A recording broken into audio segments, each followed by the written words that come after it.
Yasirika nongere ngusuze kandi mwifurize gukomeza kugubwa neza cyane aho hose mu cye turukanye by'isi twifurije kugira amahirwe n'umushandise ibyo kora byose bigene neza tarwigatana nkuko ubyifuza. Birumvikana turi ku munsi wo kuwa mbere turi ku itariki ya 8 z'ukwezi kwa 9 umwaka wa 2025 muri kano kanya rero turi ku masaha yo kumanywa aho tugarukanye amakuru y'aka kanya komishikenda agarukwaho n'ubundi ni hano ku butaka abw'ikigo cya Kongo n'ubundi kubyerekeranye n'imirwano komishikenda isakiranya impande zombi zihanganye n'ingabo za leta ndetse n'abarwanyi bo mu nyeshyamba izamagingo y'abakomishikenda bahurira n'uva gusenya mu bice by'ibitandukanye bya hariya muri Sud Kivu ndetse na Kivu ya ruguru. Munyemere muri kano kanya turebere hamwe rero ingingo z'ingenzi z'amakuru akomeye by'umwihariko turi buze kugenda atwibandaho by'umwihariko turaza kwibanda hano muri Sud Kivu hano mu mujyi wa Uvira ndetse no ku bice bigiye bitandukanye bihana imbibi na kiriya gihugu cy'abaturanyi cy'abarundi kizamagingo ya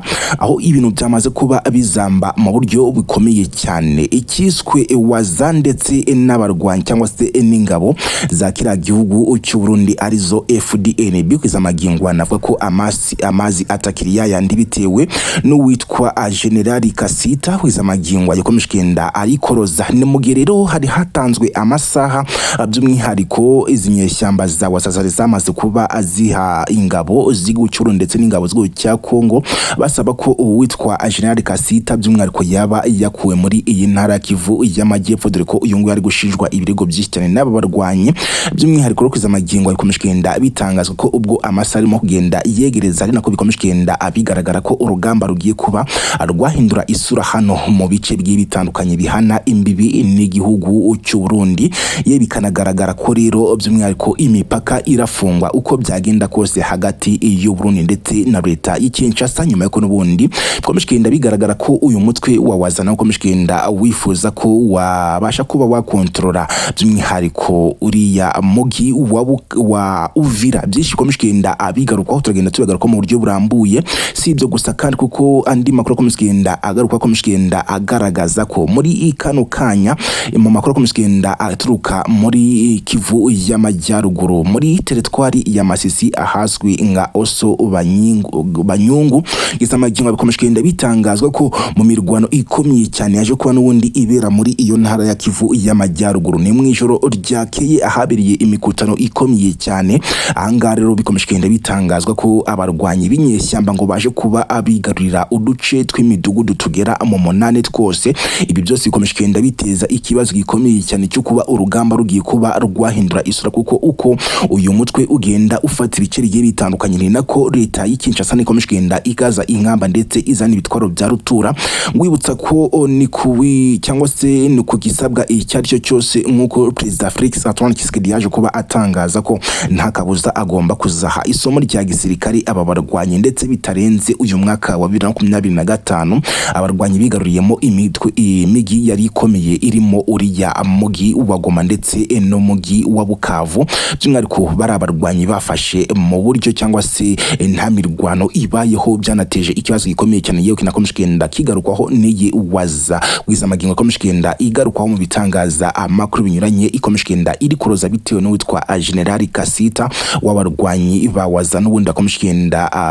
bagaragaza ko batishimiye by'umwihariko kuba arimo kugenda ahabwa inshingano zikomeye na leta y'Kinshasa ngo kandi mu by'ukuri ashinjwa na waza kuba yaragiye agambandira n'ubundi ingabo ziri kurwana ku ruhande rwa leta mu kugenda atuma izi nyeshyamba zigenda zigarurira ibice bigiye bitandukanye byinshi byahariya muri Sud Kivu. Si ibyo gusa turagenda atugarukaho kuko President Felix Antoine Tshisekedi komishikenda ashinja nyakura President Paul Kagame cy'u Rwanda ibintu byinshi cyane bigiye bitandukanye ibingibi rero nabindi ni birimo kuba ngo yongeye kohereza abakomando basaga 750 aba bose bakomishikenda abagarukwaho bivuga ko rwose ari abakomando ngo boherejwe ku munsi w'ejo ahazwi ngo muri Sud Kivu by'umwihariko ibi byose byakomishikenda bigarukwaho nyuma y'ako n'ubundi urugamba rwo rukomishikenda arutukura muri biriya bice 5-5 reka tuve imuzi n'umuzingo byinshi cyane bigiye bitandukanye nkuko n'ubundi mu buyobozi cyangwa se mu buvugizi bw'ingabo za leta y'Kinshasa bakomishikenda abanatangaza ko kizamagingo ya ngo bo nta bubasha cyangwa se ngo nta nicyo bafite kuba abavuga ku imyanzuro y'uyu mutwe wawaza kwiza magingo ya wamaze kuba ucirika ikibuga mu buryo bukomeye cyane ko batangaza ko nubwo waza yamaze kuba ihabwa intwaro na leta yikisha cyangwa se na Perezida Felix Antoine Tshisekedi, ariko nta byemezo uyu mutwe wawaza ushobora kuba n'ubundi wafata by'umwihariko ngo bibashe kuba byahindurwa n'ingabo za leta y'ikinca Chasa gatanu kuri gatanu reka byose tubive imozi muzingo nyaboneka we tubana umunsi ku munsi utari wakanda subscribe, reka mwibutse gukanda kuri subscribe kugira ngo tujitubana gatatu kuri gatanu makuru tugende twigezaho umunsi ku munsi, nago biba bigoye. uri bango munsi ya video ni mu ruhande rw'iburyo ubona hano rakabuto komwe rukanditsemo akajambo subscribe, akunga ko ugakandaho inshimo yonyene gusa ugasiga igitekerezo cyawe ahango muri comment. Noneho iyo wakanze subscribe kintu bigufasha n'ubundi bigufasha kuzajya ubona amakuru yacu mu buryo butakugoye, hahandi tugishyiraho inkuru ubona notification cyangwa se ubutumwa bukubwira ko dushyizeho inkuru, bityo ukabasha kuba wahita uyireba mu bambere, bityo nawe ukaba umwe mu bantu bamenya amakuru mu bambere utiriwe uvunika. gatanu kuri gatanu niho amaze kubikora rero nyemerera tuve imozi n'umuzingo byinshi kubyerekeranye nayo makuru by'umwihariko maze kuba nakubwira mwe ncamake tugitangira ibyerekeranye n'aya makuru.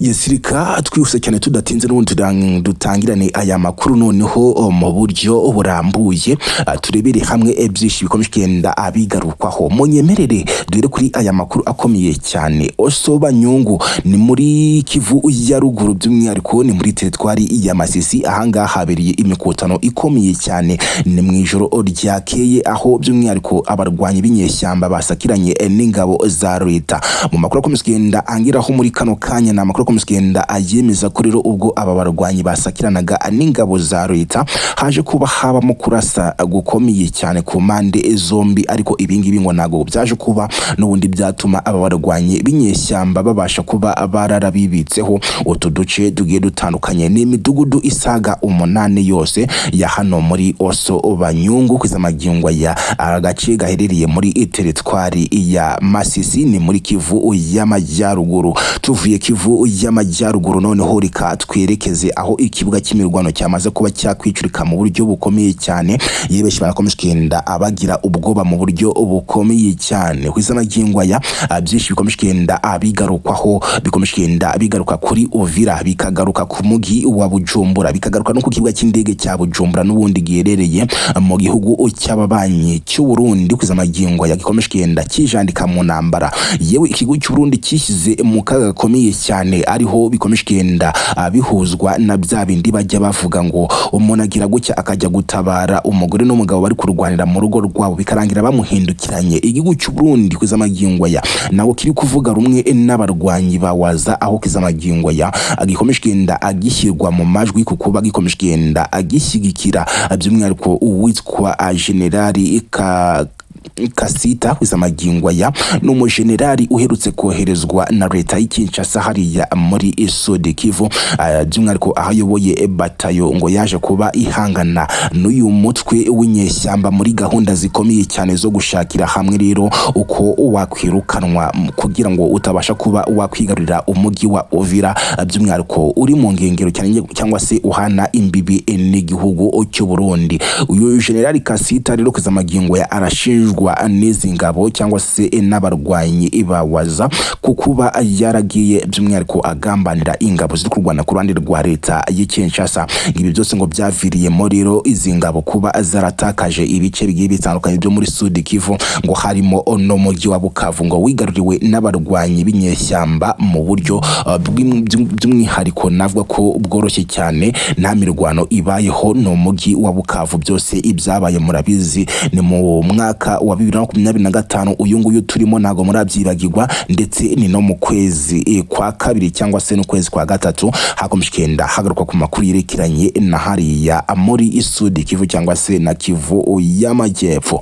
Ni byinshi bikomeje kugenda rero bigarukwaho aho kwiza magingo n'ubundi kubyerekeranye n'ibingibi ibyawaza ndetse n'abarundi bikomeje kugenda bigaragaza ko amasaha mu by'ukuri wazari yamaze kuba itanga isaba ko by'umwihariko uyu General Kasita yaba yamaze kuba akurwa mu bice bigiye bitandukanye bya hariya muri Kivu y'Amajyepfo, akomeje kugenda akontrola abakomando babirimo. Aya masaha agiye kuba yarangira, biteganyijwe ko rero mu gihe amasaha aribuze kuba arangira nta kindi kiribuze kuba gikurikira ni imyigaragambyo ngo yateguwe n'ababawaza ngigomba kuba yasiga imipaka hagati y'igihugu cy'u Burundi ndetse n'igihugu cya Kongo ibashije kuba yafungwa, ndetse ibingibi bigakurikirwa n'urugamba rukomeye cyane ruraza kuba n'ubundi ngo rubohoza uyu mugi wa Uvira. Bitangazwa kuri rero uyu mugi wa Uvira ngo wifuza kuba wakontrolwa n'ababarwanyi b'uyu mutwe wawaza kwiza magingo yabifuza kuba bakwigarurira uyu mugi ndetse n'ibindi bice byinshi cyane bigiye bitandukanye byariya muri Sud Kivu. Si ibyo gusa rero bikomeje kugenda abigarukwaho muri Sud Kivu nk'uko byakomeje kugenda abigaragara ku mpande zombi, bakomeje kugenda bitegura urugamba. Yewe ikinca ahazwi nk'Ibujumbura ni mu kubutaka bwa kiraga cy'u Burundi, nababwiye ko kwiza magingo ya hari intwaro karahabutaka, harimo indege z'intambara, harimo ibifaru karundura. Ibi byose ni bikomeje kugenda bikusanwa na leta zombi, leta y'u Burundi ndetse na leta y'Kinshasa, aho bakomeje kugenda bakusanya ibikoresho babidepa kuri kiriya kibuga kugira ngo ari cyo kizajya giturukaho ibitero bigomba kuba byagabwa kuri aba barwanyi b'inyeshyamba abari mu bice bigiye bitandukanye bya hano muri Kivu y'Amajyepfo. Nyuma y'uko rero ibingibi ngo bigomba kuzaba birangiye cyangwa se bitangenda bishyirwa mu bikorwa, ngo ni nabwo hagomba kuzatangira rero ibikorwa byo gushakira hamwe noneho uko aba barwanyi ngo bagenda abanakurwa no mu bice bigiye bitandukanye bya Kivu y'Amajyaruguru, by'umwihariko umujyi wa Goma wigaruriwe n'aba barwanyi mu ntangiriro z'uyu mwaka wa 2025. Leta y'Kinshasa ikaba yifuza ko rero uyu mwaka utagomba kuba warangira uyu mujyi ukiri mu maboko y'izi nyeshyamba. Si ibyo gusa,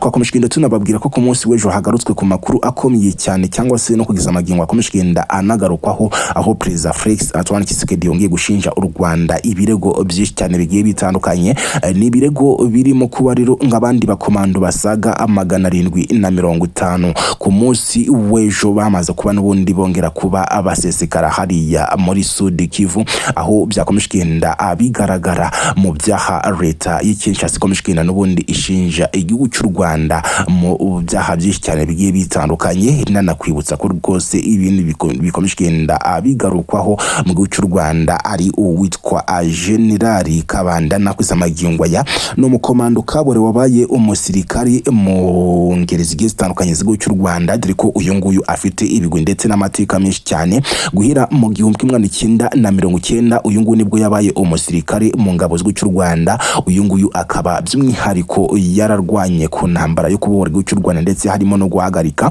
jenoside yakorewe abatutsi muri Mata 1994, ndetse uyu General Innocent Kabandana yaje kuba rero agwa cyangwa se yicwa n'uburwayi yaramaranye iminsi, aho rero uyu nguyu yanayoboye ingabo z'igihugu cy'u Rwanda ziri mu ntara ya Cabo Delgado ni mu gihugu cya Mozambique mu gihe kingana n'umwaka wose, akanazifasha kuba rero zari ibice zagiye zirukanamo ibyihebe bigiye bitandukanye. Ni mu itangazo rero ryashyizwe ahagaragara n'ingabo z'igihugu cy'u Rwanda RDF ku munsi w'ejo, ubwo twari tariki ya 7 z'ukwezi kwa 9 nibwo aya makuru yagiye ahagaragara yemezwa n'ingabo z'igihugu cy'u Rwanda ko uwitwa General Innocent Kabandana wahoze ari umusirikare w'indwanyi kabuhariwe mu ngabo z'igihugu cy'u Rwanda yaje kuba rero yitaba Imana yishwe n'uburwayi. Byinshi 5 kuri 5 kuri we twakomeje kugenda tubibagezaho, muragenda mureba mu nkuru twagiye tubagezaho mu gihe cyashize cyangwa se mu masaha yatambutse, byose muragenda mubibona 5 kuri 5. Ni nako kandi n'ubundi ku rugamba dukomeje kugenda twitegereza akantu ko kandi byose hano nagusijya dutinda turagenda nabyo tubibagezaho 5 kuri 5 ko bigenda bitugeraho. Icyo tuba tugusaba nta kindi, twereke ko turi kumwe, tujye tubazanira amakuru dufite abo tuyaha, kandi niba turi kumwe nabyo ibiduhamirize ukanda kuri subscribe, kuko nicyo kintu cyambere kitwereka ko hari abantu badukurikira byanga bikunze baba bakeneye kuba bamenya byinshi cyane kubyerekeranye n'amakuru tugenda tubagezaho umunsi ku munsi ko bwije ndetse ndetse nuko bukeye namaze gukanda subscribe cyangwa se ukaba atari wayikora nakubwiye ngo reba aho ngaho munsi ya video ni mu ruhande rw'iburyo urabona hano akabuto kumwe rukanditse akajambo subscribe ako ngakura gakandaho inshuro mwe yonyine gusa urahita ubona tuntu tujambo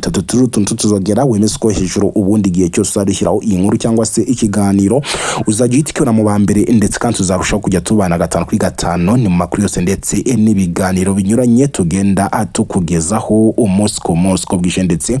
nuko bukeye namaze gukanda subscribe ngi nakindi impangwishyuza by'umwariko nabwo ko ari wo musanzu wawe ukomeye cyane ndetse no kuba wakoresha kuri bagenzi bawe ni wo musanzu gose ubusabwa kugira ngo nayi ngende mutohoreza amakuru yose abakomeje kugenda avugwa mu bice bitandukanye byose bamwifuza kuba mwamenya kuri ayo makuru abakomeje kugenda ahavugwa 5 kuri 5 reka duse naho dusubikiye ahanga ariko nkubwira ko mu kanya turagenda n'ubundi tukugezaho byishira kuri skenda abigarukwaho mu bice bitandukanye byose by'umwariko ku butaka bwa Kiragi cya Kongo ni mu makuru n'ubundi yibanda ku mutekano politike ndetse na diplomasi.